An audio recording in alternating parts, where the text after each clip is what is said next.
Parang nasa probinsya lang din tayo, no? Makikita niyo po, ito, maraming kagubatan, yun, no? Kagubatan sa likod ko. Kung nakapunta ka dyan, malamang. Ito, kung papasok kayo sa mga kuweba, ito makikita niyo. Ito, stalagmite. Stalagmite or stalactites.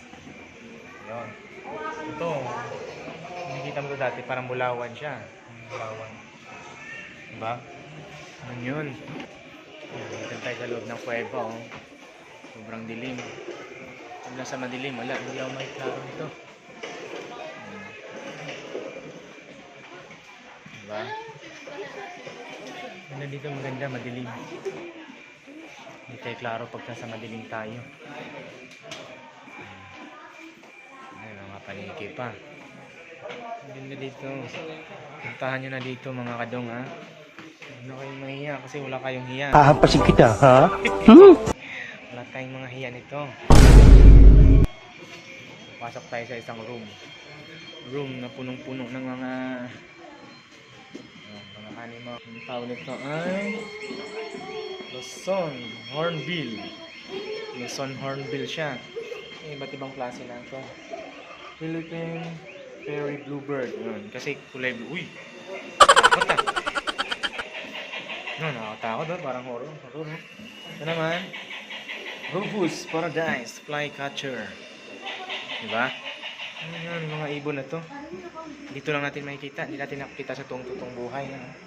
Alam na ito, Philippine Tailor Bird. Ibig sabihin, nagtatahi siya. Nagtatahi itong ibon na to. Ito naman, sikada.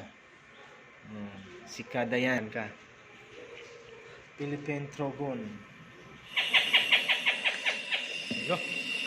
Tumutunog pala. Tumutunog pala siya pag hawakan.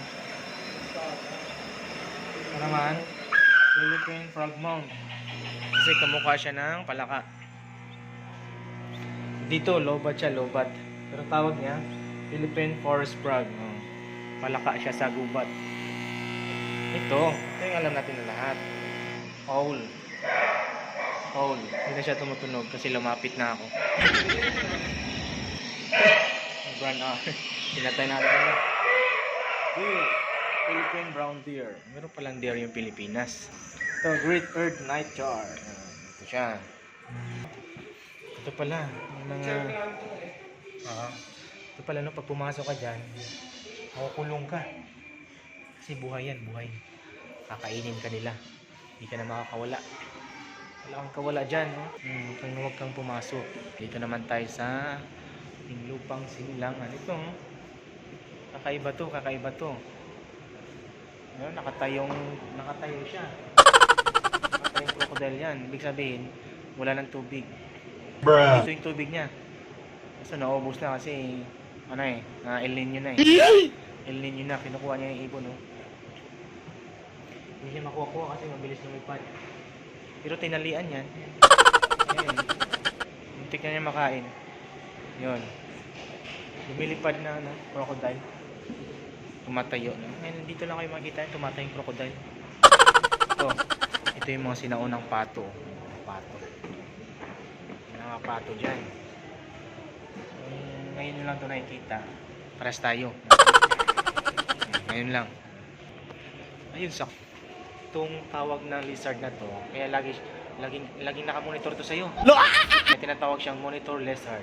Yan. Monitor lizard to, ha. Lagi itong nakabantay sa'yo.